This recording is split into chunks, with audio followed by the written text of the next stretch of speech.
രതീഷെ, നമ്മൾ പുതിയ വിവാദത്തിൻ്റെ നടുക്ക് നിൽക്കുകയാണ് ചെയ്യുന്നത്.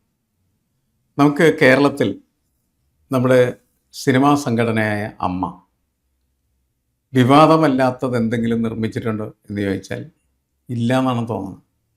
തൊട്ട വിവാദമാണ്. പക്ഷേ നേരത്തെയൊക്കെ എന്ന് പറഞ്ഞാൽ സിനിമയുടെ ഒരു ക്യാരക്ടറിനകത്ത് ഒതുങ്ങി നിൽക്കുന്ന വിവാദങ്ങളായിരുന്നു അതെല്ലാം. കാരണം സിനിമക്കാരെങ്ങനെ രാഷ്ട്രീയത്തിലേക്ക് കൂടുതലായിട്ട് എമർജ് ചെയ്യുന്നവരല്ല. അവരെല്ലാവരും തന്നെ എല്ലാവർക്കും രാഷ്ട്രീയം ഉണ്ടാകും, പക്ഷേ രാഷ്ട്രീയമല്ല അവരുടെ പ്രധാനപ്പെട്ട അജണ്ട എന്നുള്ളത് അവർ പൊതുസമൂഹത്തിന് മുന്നിൽ വച്ചിട്ടാണ് അവരുടെ പ്രവർത്തന രീതികളൊക്കെ നടന്നിരുന്നത്. എന്നാൽ ഇപ്പോൾ അത് അട്ടിമറിക്കപ്പെടുന്ന വാർത്തയാണ് അവിടെ നിന്ന് കേട്ടുകൊണ്ടിരിക്കുന്നത്. അമ്മയിലേക്ക് സംഘപരിവാർ കടക്കുന്നു, അല്ലെങ്കിൽ BJP അമ്മയെ വിഴുങ്ങാനായിട്ട് തുടങ്ങുന്നു എന്ന് പറയുന്ന ഒരു വാർത്ത.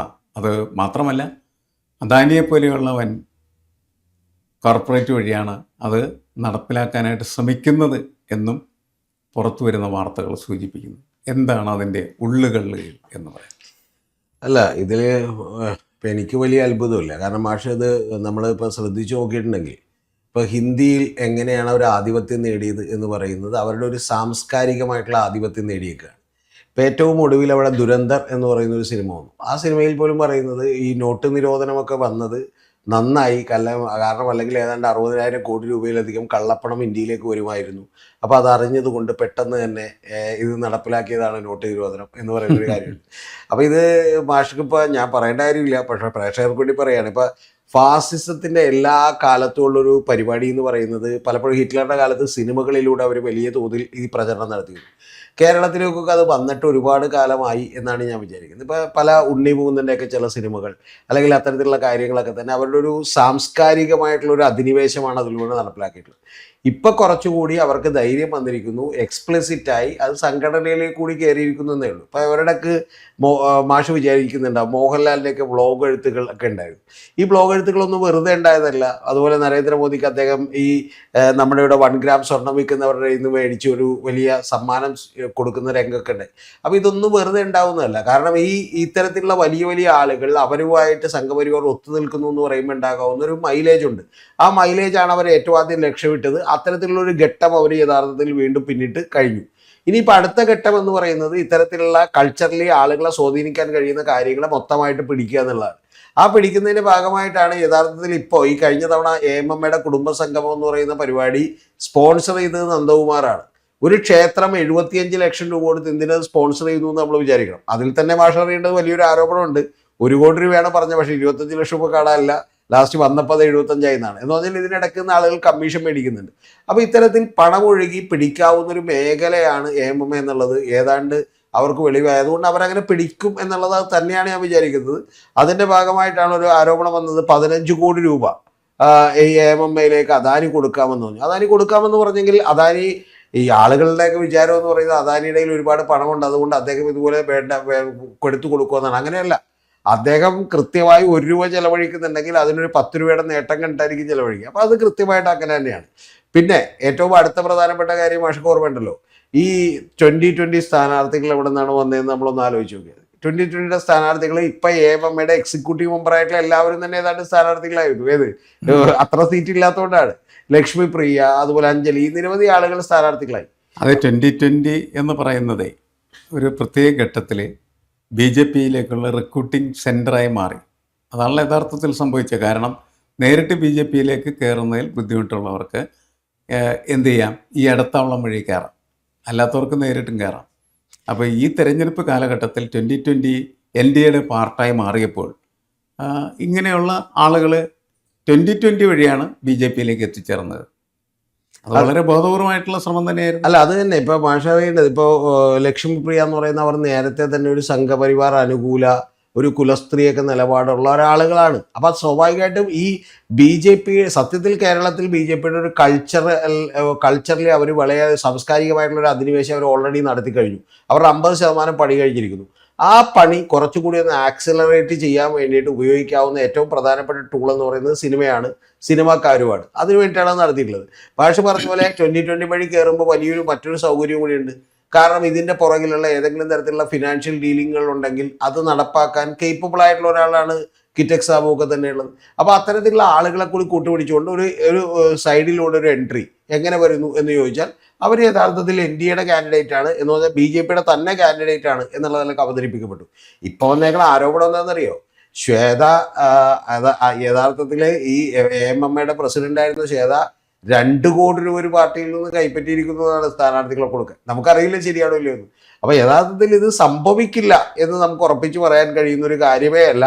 നമ്മൾ ഇപ്പൊ ഒറീസ മുതൽ ഹിന്ദി ബെൽറ്റ് മുതലുള്ള കാര്യങ്ങളൊക്കെ തന്നെ എടുത്തു നോക്കിയാൽ യഥാർത്ഥത്തിൽ ഇത്തരത്തിലൊരു സാംസ്കാരിക രംഗമാണ്, അത് ഏറ്റവും കൂടുതൽ ആളുകളെ ഇൻഫ്ലുവൻസ് ചെയ്യാൻ പറ്റുന്ന ഒരു കാര്യമാണ് എന്ന് മനസ്സിലാക്കിക്കൊണ്ട് അവർ നേരത്തെ തന്നെ പിടിമുറുക്കിയിരിക്കുന്നു.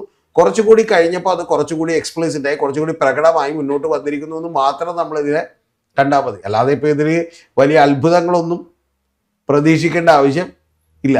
അല്ല, ഇത് അത്ഭുതത്തിൻ്റെ പ്രശ്നമല്ല. ഞാൻ പറയുന്നത് ഇങ്ങനെ വളരെ കൃത്യമായിട്ട് പ്ലാൻ ചെയ്ത് എല്ലാ മേഖലയിലേക്കും BJP വരുന്നതിൽ നമുക്ക് കാണാൻ കഴിയുന്ന ഒരു കൈ എന്ന് പറയുന്നത് അത് കോർപ്പറേറ്റ് കൈയാണ്. അതെ, അദാനിയാണ്. അദാനി ഇവിടെ AMMA എന്ന് പറയുന്ന സംഘടനക്കകത്തേക്ക് കടന്നു വരാനായിട്ട് വലിയ പണം ഓഫർ ചെയ്യുന്നു. കേരള സർക്കാരിലേക്ക് കടന്നു വരാൻ വേണ്ടിയിട്ടും അദാനി ഒരുപാട് പണം എന്ത് ചെയ്യുന്നുണ്ട്, ഓഫർ ചെയ്യുന്നുണ്ട്. അപ്പോൾ ഈ പണം കൊടുത്ത് നമ്മൾ ഇവിടെ ഇരുന്ന് കുതിര കച്ചവടത്തെക്കുറിച്ച് സംസാരിക്കും. നിങ്ങൾ ഗോവയിൽ അങ്ങനെ MLA-മാരെ വാങ്ങിച്ചില്ലേ, മഹാരാഷ്ട്രയിൽ വാങ്ങിച്ചില്ലേ, ഓരോ സ്ഥലത്തെയും കണക്കുകളൊക്കെ എടുക്കും. ഇവിടെ അങ്ങനെ MLA-മാരെ കാശ് കൊടുത്ത് വാങ്ങാൻ പറ്റുന്ന സാഹചര്യമായിട്ടില്ലെങ്കിൽ പോലും പണം കൊടുത്തുകൊണ്ട് ഒരു പാർട്ടി കോൺഗ്രസിൽ തന്നെ ആളെ നിർത്തി കോൺഗ്രസിനെ കൊണ്ട് BJPക്ക് അനുകൂലമായിട്ടുള്ള നയപരിപാടികൾ നടപ്പിലാക്കുക എന്ന് പറയുന്ന രീതിയാണ് കേരളത്തിൽ അവർ പ്രയോഗിച്ചുകൊണ്ടിരിക്കുന്നത്. അതാണ് നമ്മളിപ്പോൾ ഈ വിവാദമായ എല്ലാ വിഷയങ്ങളിലും കേട്ടുകൊണ്ടിരിക്കുന്നത്. മാഷ് പറഞ്ഞ പോലെ ഇപ്പം ഞാനത് നേരത്തെ തന്നെ പറഞ്ഞിട്ടുള്ള ഒരു കാര്യമാണ്. കാരണം BJP പല സ്ഥലങ്ങളിലും മാഷി പറഞ്ഞ അടുത്ത തന്ത്രവും പ്രയോഗിച്ചിട്ടുണ്ട്. അതായത് നിങ്ങൾക്കൊരു പാർട്ടിയെ മൊത്തമായിട്ട് പിടിക്കാൻ പറ്റില്ല, വേണ്ട, നിങ്ങൾക്ക് അതിലുള്ള ഏതെങ്കിലും നേതാക്കന്മാരെ മാത്രം പിടിച്ചാൽ മതി. ആ നേതാക്കന്മാരെ പിടിച്ചുകൊണ്ട് ഇവരുടെ അജണ്ട നടപ്പിലാക്കിയാൽ മതി. ഇതിൻ്റെ ഏറ്റവും ആദ്യത്തെ ഘട്ടം എന്തായിരുന്നു അറിയോ? പക്ഷേ ആദ്യം ഈ ലോക്കൽ സാധാരണ നമ്മുടെ സർവീസ് സംഘടനകളിലും അതുപോലെ തന്നെ ഗവൺമെൻറ് ഉദ്യോഗസ്ഥരുടെ അടുത്തും ഒരു സ്വാധീനം ചെലുത്തിയിരുന്നു. അത് കഴിഞ്ഞിട്ട് അടുത്ത പടിയാണ് നമ്മൾ എടുത്തു നോക്കിയാൽ കാണാം, ഒരു IAS IPS മേഖലകളിൽ നിരവധി ആളുകൾ, പല ആളുകളും അത്തരത്തിലുള്ള ആളുകൾ അവർ സ്വാധീനം ചെലുത്തി. സെൻകുമാർ അടക്കം നിരവധി പേർ പെട്ടുപോയി.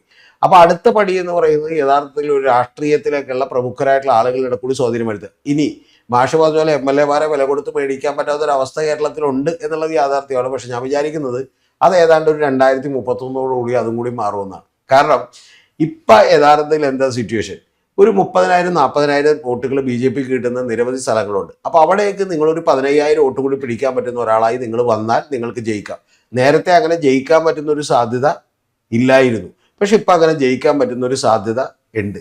ആ സാധ്യതയിലേക്ക് കുറച്ച് ഇപ്പം കഴിഞ്ഞ തവണ BJP ഈ AMMയുടെ കാൻഡിഡേറ്റ്സിനെയൊക്കെ നിർത്തിക്കൊണ്ട് പോലും ശ്രമിച്ചതാണ്.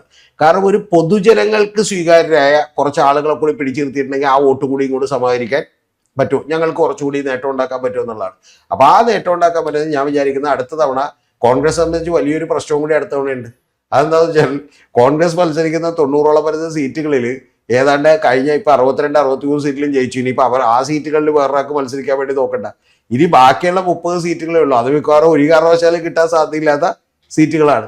അപ്പോൾ അങ്ങനെ വരുമ്പോൾ ഇനി മത്സരിക്കണമെന്ന് താല്പര്യമുള്ളവർ, ഇതുപോലെ ഇഷ്ടമുള്ളവരൊക്കെ ഇതിലേക്ക് മാറും. എന്ന് പറഞ്ഞാൽ പല പല ഘട്ടങ്ങളായി AMMയിലേക്കടക്കം വലിയ തോതിലുള്ള പണത്തിൻ്റെ ഒഴുക്കുണ്ടായി കൊണ്ട് ആ രാഷ്ട്രീയം പിടിക്കാനായിട്ട് അവർ ശ്രമിക്കുന്നു എന്നുള്ളത് മാത്രം നമ്മൾ കരുതിയാൽ മതി. ഇപ്പോഴും പുറത്തു വരാത്തൊരു കാര്യമുണ്ട്.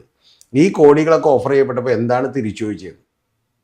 എന്തെങ്കിലും ഒന്ന് ഡിമാൻഡ് ചെയ്തിട്ടുണ്ടാവുമല്ലോ. ഏറ്റവും കുറഞ്ഞത് ഇപ്പം നമ്മൾ അമ്പലപ്പറമ്പിൽ പരസ്യം കൊടുക്കുമ്പോൾ പോലും ഒരു 2 ബാനർ എടുത്തു വെച്ചേക്കണം എന്ന് പറയുമല്ലോ. 2 കോടി രൂപ വാങ്ങിയത് എന്തിന് എന്നുള്ള ചോദ്യത്തിന് ഉത്തരവില്ല. കാരണം അതിന് ഉത്തരവില്ല എന്ന് മാത്രമല്ല, യഥാർത്ഥത്തിൽ ഈ പറയുന്ന ആരും തന്നെ അത്തരത്തിൽ ഒരു പെട്ടെന്നൊരു സുപ്രഭാതത്തിൽ ഈ കിറ്റക്സ് സാബുവിനടക്കമുള്ള ആളുകൾക്ക് അത് മാനേജ് ചെയ്യാൻ പറ്റില്ല. കാരണം പെട്ടെന്നൊരു സുപ്രഭാതത്തിൽ നിരവധി കാൻഡിഡേറ്റ് വരുന്നു. അവർക്ക് രാഷ്ട്രീയ പാർട്ടിയുമായി എന്താണ് ബന്ധം എന്ന് ചോദിച്ചാൽ അറിയില്ല. അവർക്ക് രാഷ്ട്രീയം എന്താണെന്ന് അറിയില്ല. അതിൽ മഹാഭൂരിപക്ഷം പേരും മാഷ് അറിയേണ്ടത് കൃത്യമായ ഒരു വോട്ട് പോലും ഇതുവരെ ചെയ്തിട്ടില്ല. കാരണം അതുകൊണ്ട് അവർ പറഞ്ഞ വോട്ടേഴ്സ് ലിസ്റ്റിൽ പേരട്ടോ ഇല്ലെന്ന് അവർ നോക്കിയിട്ടില്ല. കാരണം അവരെ സംബന്ധിച്ച് ബാധിക്കുന്ന കാര്യമില്ല. അപ്പൊ അത്തരത്തില് ഇതൊരു സത്യത്തിൽ ഒരു കുറച്ചുകൂടി റോങ് സ്ട്രാറ്റജിയായി BJPക്ക് പോയി. പിന്നെ ഈ 75 ലക്ഷം രൂപ ഫണ്ട് കൊടുത്തേക്കണ ആരാ? ദല്ലാൽ നന്ദകുമാർ. ദല്ലാൽ നന്ദകുമാറിന്റെ പ്രത്യേകത എന്താ? ദല്ലാൽ നന്ദകുമാറിന് ഇവിടെയുള്ള കോർപ്പറേറ്റ്സുകളൊക്കെ ആയിട്ട് വലിയ ബന്ധമുണ്ട്, ജുഡീഷ്യറി ആയിട്ട് ബന്ധമുണ്ട്, കോർപ്പറേറ്റുകളായിട്ട് ബന്ധമുണ്ട്, വലിയ ആളുകളായിട്ടെല്ലാം ബന്ധമുണ്ട്. പിന്നെ അദ്ദേഹം രാഷ്ട്രീയത്തിൽ ഇത്തരത്തിൽ പല ഇടപാടുകൾക്ക് നിൽക്കുന്ന ഒരാൾ കൂടിയാണ്. നമുക്ക് ഓർമ്മയുണ്ടാവുമല്ലോ, ഇ പി ജയരാജനെ കാണാനായിട്ട് അദ്ദേഹമാണ് കൂടെ പോയിട്ടുള്ളത്. അപ്പൊ സ്വാഭാവികമായിട്ടും ഇതിൻ്റെയൊക്കെ പിന്നിൽ വളരെ കൃത്യമായിട്ടുള്ള വ്യക്തമായിട്ടുള്ള അജണ്ടകൾ ഉണ്ടായിരുന്നു എന്നുള്ളത്, അജണ്ടകൾ ഉണ്ടാകും എന്നുള്ളത് നമുക്ക് തീർച്ചയായിട്ടും പറയാൻ കഴിയും. അതായത് ദല്ലാൽ രാഷ്ട്രീയം കേരള രാഷ്ട്രീയത്തിന്റെ ഭാഗമായി പതുക്കെ പതുക്കെ മാറിക്കൊണ്ടിരിക്കുന്നു, വന്നു കഴിഞ്ഞിരിക്കുന്നു, ഒരു സംശയം.